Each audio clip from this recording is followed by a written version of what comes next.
Olona roa indray no namoy ny ainy raha araka ny tatra nataon'ny fobe-pibaikona ny ady amin'ny koronavirus androany zoma 4 aogositra. Tafiakatra 4 araka izany ny isan'ireo efa lavin'io aretina io raha ny teto Madagasikara.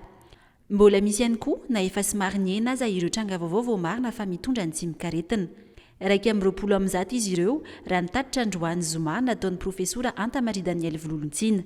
Ny teto amin'ny faritra Analamanga izay voalaza fa foibe ny valanaretina no tena nahitana fienana satria efa latsaky ny atsasaky ny tranga vaovao no avy eto Analamanga. 320 amin'ny 220 raha nantotanisa azo androany. Raha tambatra dia 370 sy 3 no isan'ireo voamarina fa mitondra ny tsimikaretina koronavirus eto Madagasikara hatramin'ny andohan'ny valanaretina ka ny 7 sy 700 amin'izy ireo no mbola marary. Mbola nanamafy ny Tare Jeneralin'ny CNAPS Mamy Rakotondray androany zoma fa tsy afaka manome volana fanampiana tsy averina ho an'ireo mpiasa sahirana ny CNAPS. Volana atao ho an'ny mpiasa misotro ronono izy ny vola arotsaky ny mpiasa amin'izao fotoana izao ka raha averina amin'ireo mpanrotsaka latsakemika dia mety tsy hisy intsony ho an'ireo efa misotro ronono. Ny tsy hisiny izay fatapahana izay hoy izy no mahatonga ny fampindramam-bola satria tsy maintsy averina io vola io.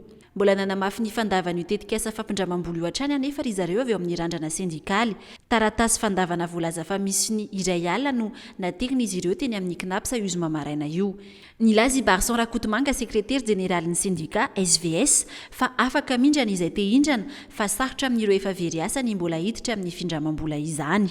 Mahatratra 5 tapitrisa ariary latsaka no heverina alaina avy eo amin'ny tahirim-bolan'ny CNAPS ampindramin'ireo mpiasa tena sahirana mahatratra 2 hetsy eo eo.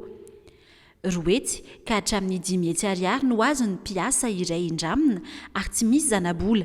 Manomboka amin'ny volana janoary 1 no averina ny vola ary tsy mihoatra ny 100 karama no alaina amin'ny mpiasa isam-bolana amerenana azy.